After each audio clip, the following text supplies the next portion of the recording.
Assalamualaikum warahmatullahi wabarakatuh. Perkenalkan, nama saya Salman Faris Rambe dengan NIM 2215050-168. Di sini saya akan menjelaskan konsep pendidikan menurut Quran Surah Yusuf ayat 23 sampai ayat 29.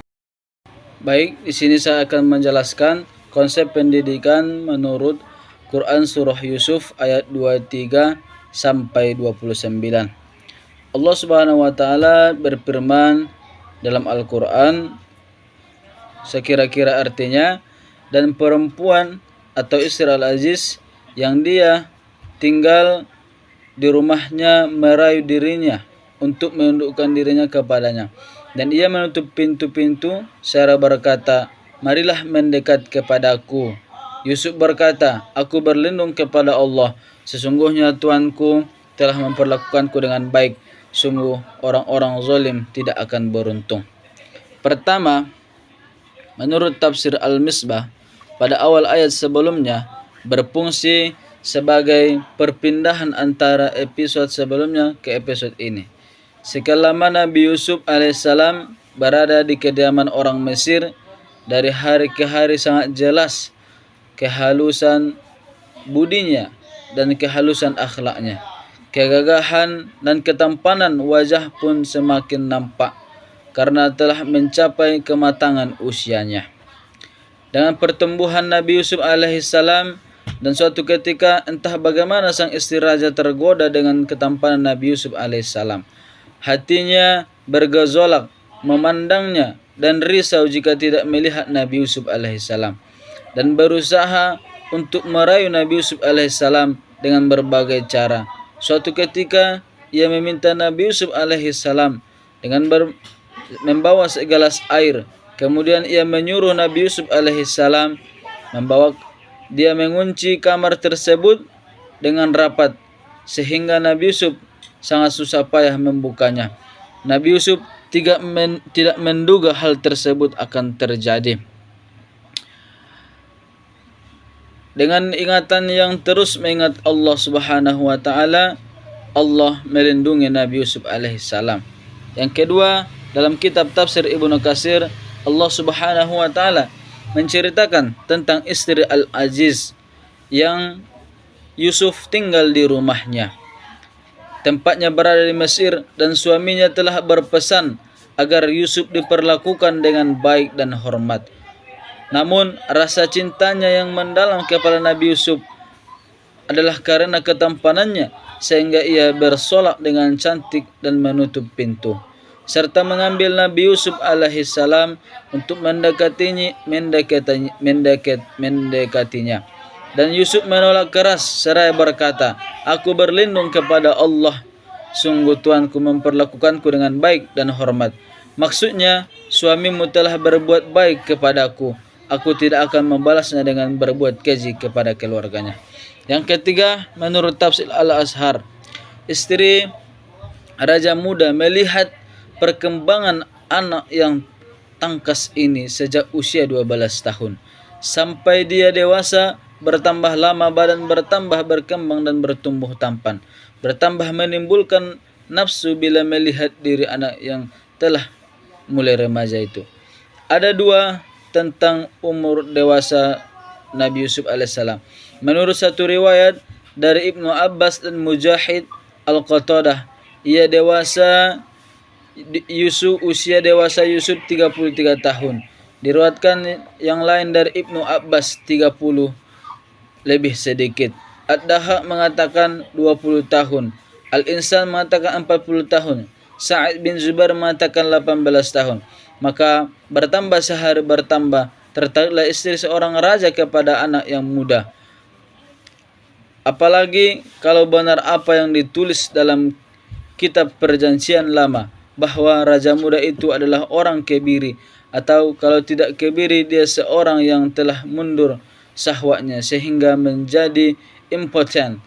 Mungkin istri seorang raja tidak merasakan kepada kepuasan bersetubuh dengan suaminya.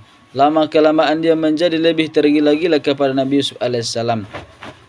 Yusuf selalu dilihatnya. Kadang-kadang suaminya tidak di rumah dan Yusuf ada di rumah, dan meskipun suaminya telah menganggap Yusuf sebagai anak angkat, namun istrinya masih merasa dirinya dapat berkata keras kepada Yusuf bagaimana layaknya terhadap kepada budak. Tentu sudah lama istri raja muda ini menaruh hati kepada pemuda yang tangkas itu, anggun dan tampan, cantik jelita, muda remaja, pandang terima sifat dan bentuk tubuh lelaki yang perkasa. Sedangkan tumbuh mekar rupanya, istri raja muda tak dapat lagi menahan dirinya. Maka ia mengesahkan kejadiannya itu, dan perempuan yang ditinggi namanya pun menaruhkan kepadanya diinginkan. Seterusnya ayat 24,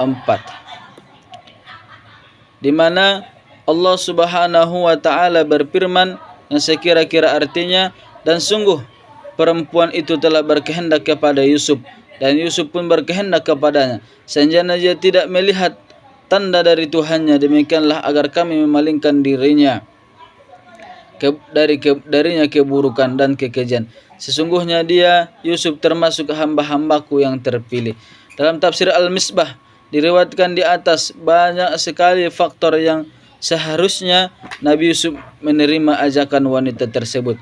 Dia seorang pemuda, dia seorang yang tampan dan gagah perkasa, dan dia juga sudah berpakaian, dan perempuan itu juga sudah berpakaian yang rapi dan cantik, sehingga membuat Nabi Yusuf alaihissalam tergoda. Namun Allah Subhanahu wa taala di atas menjaga Nabi Yusuf alaihissalam, sehingga rayuan-rayuan berkali-kali yang dinampakkan oleh istri Al-Aziz tidak dapat menggugah keimanan Nabi Yusuf alaihissalam. Bahkan ada 3 pendapat mengenai baju Nabi Yusuf alaihissalam. Pertama, Al-Qurtubi dan Al-Rasyid berpendapat bahwa tekad wanita yang disebut di sini bukan untuk melakukan perbuatan keji, tetapi untuk balas dendam setelah menyadari keanggunan Nabi Yusuf alaihissalam untuk memenuhi keinginannya. Yang kedua, bahwa kehendak ini sudah lama direncanakan dengan tekad yang sudah bulat. Ketiga, bahwa wanita tersebut sudah bermaksud untuk melakukan perbuatan keji, dan Nabi Yusuf juga demikian.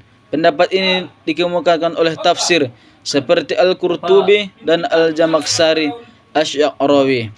Yang kedua, tafsir Ibnu Katsir. Pendapat ulama berbeda-beda penafsiran dalam hal ini. Diriwayatkan dari Ibnu Abbas, Mujahid, Sa'id bin Zubair, dan sekelompok ulama tentang hal ini. Sebagaimana diriwayatkan Ibnu Jarir, yang dimaksud keinginan terhadap Yusuf wanita itu adalah apa yang terbesit dalam hatinya. Sebagaimana riwayat Al-Baghawi, dari sebagian penelitian ia menyampaikan hadis ini kepada Abdur Razzaq dan Ma'mar dari Hamam dari Abu Hurairah. Ia berkata, Rasulullah sallallahu alaihi wasallam bersabda, bila hambaku berniat untuk berbuat baik, maka tulislah 1 kebaikan baginya, dan bila dilakukannya maka tulislah bagian 10 kebaikan. Bila ia berniat untuk berbuat jahat tetapi tidak dilakukannya, maka tulislah 1 kebaikan baginya, karena ia meninggalkan karena aku. Dan apabila ia melakukannya, maka tulislah bagiannya 1 kejahatan. Hadis ini diriwayatkan oleh Bukhari dan Muslim dalam kitab sahih mereka. Yang kedua, dalam kitab tafsir Al-Azhar. Di dalam ayat ini terdapat beberapa perkataan Hammad bin Hamar. Hammad di sini kita pilih arti kata Hammad, dan Hammad itu yang berarti yang dimaksud dengan Hammad ialah gelora kata-kata nafsu. Inilah yang disebutkan oleh istri Al-Aziz. Oleh sebab itu menurut tafsir ini sudah sama-sama tumbuh keinginan di kedua belah pihak, baik seperempuan terhadap Yusuf ataupun Yusuf terhadap perempuan itu. Kalau disebut secara tegas lagi, ialah bahwa keduanya sudah sama-sama bersahwat. Tegasnya lagi, Yusuf sendiri pun sudah timbul keinginan pada perasaan itu. Tetapi penafsir lain berkata, di antaranya Ibnu Hazm Al-Andalusi di dalam kitab Al-Fasl, beliau berkata,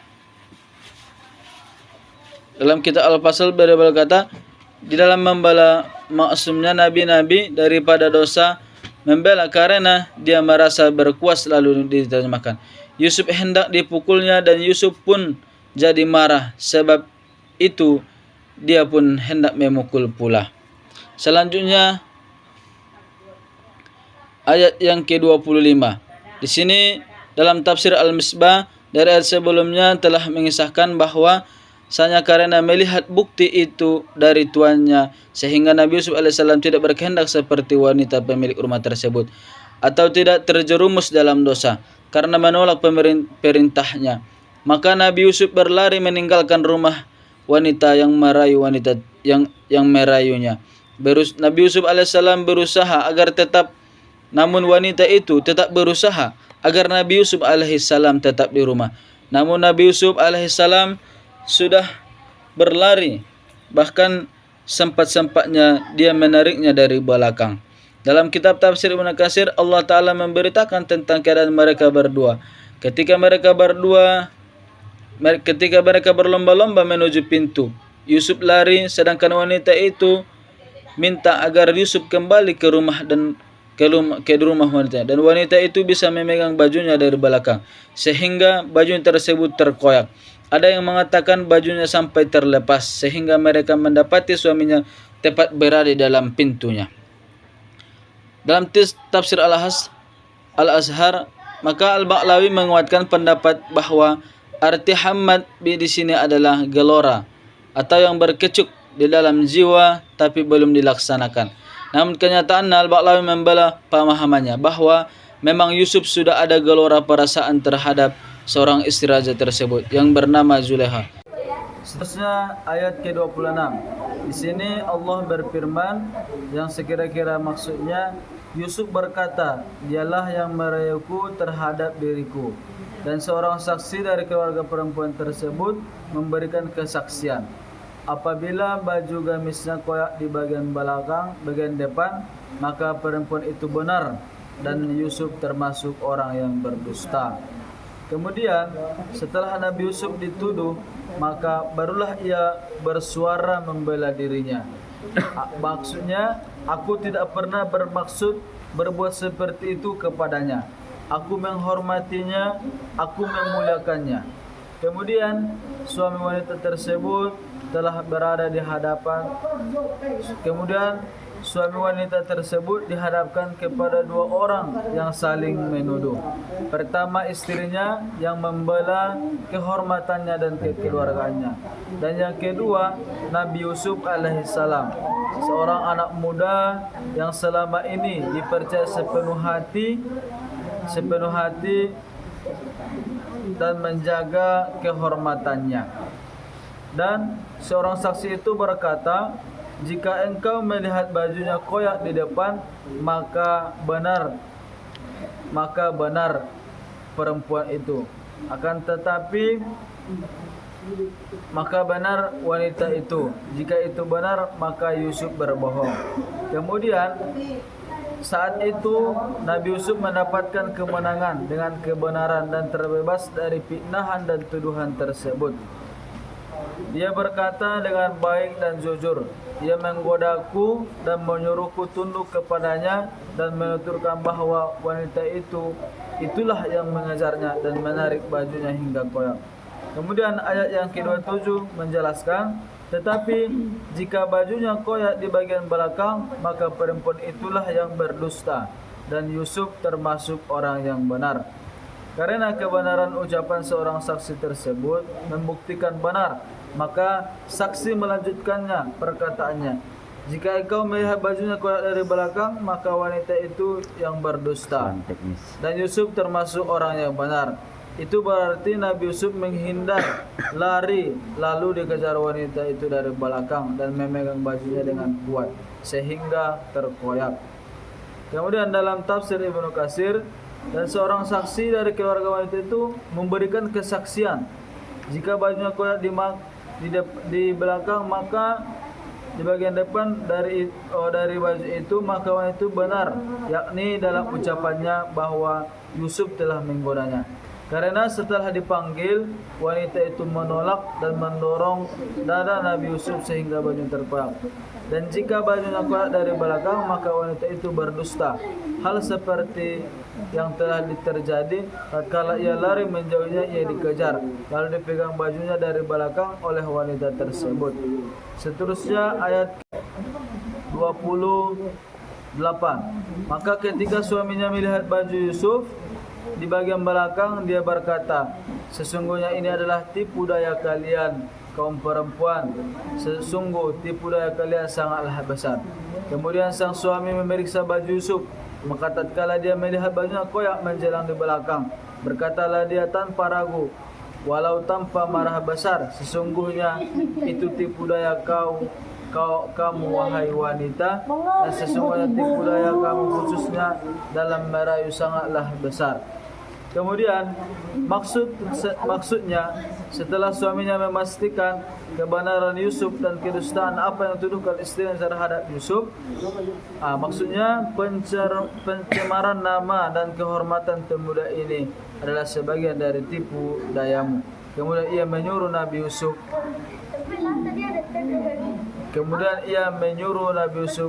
untuk membenarkannya. Kemudian ayat 29, wahai Yusuf, lupakanlah perkara ini, dan wahai istri Al-Aziz, mohon ampunlah atas dosamu, karena sesungguhnya engkau termasuk orang yang bersalah. Setelah menegur istrinya, ia kembali kepada Nabi Yusuf alaihissalam yang berdiri di dekatnya. Rasa ibanya kepada laki-laki itu nampak dari kata-katanya. Selanjutnya dia berpaling lagi ke istrinya sambil berkata, dan engkau wanita, mohon ampunlah atas dosamu kepada Allah Subhanahu wa taala. Kemudian dalam tafsir Mukatsir, maafkanlah, jangan kamu ceritakan kejadian ini kepada siapapun, kata raja tersebut. Dia mengatakan kepada istrinya, mohon ampunlah kepada Allah, sementara itu dia bersikap lembut atau mudah memaafkannya. Dia tidak memarahi istrinya. Kemudian selanjutnya hubungan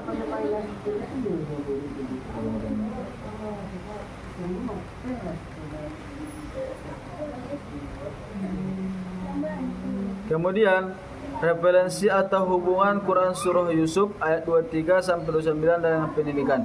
Surah Yusuf dari ayat 23 sampai 29 memberikan banyak pelajaran yang dapat diterapkan dalam pendidikan, khususnya dalam membangun ketakwaan, kesabaran dalam menghadapi godaan dan cobaan, keberanian melawan yang batil, kejujuran, dan memiliki sifat malu yang tinggi terhadap Allah Subhanahu wa taala.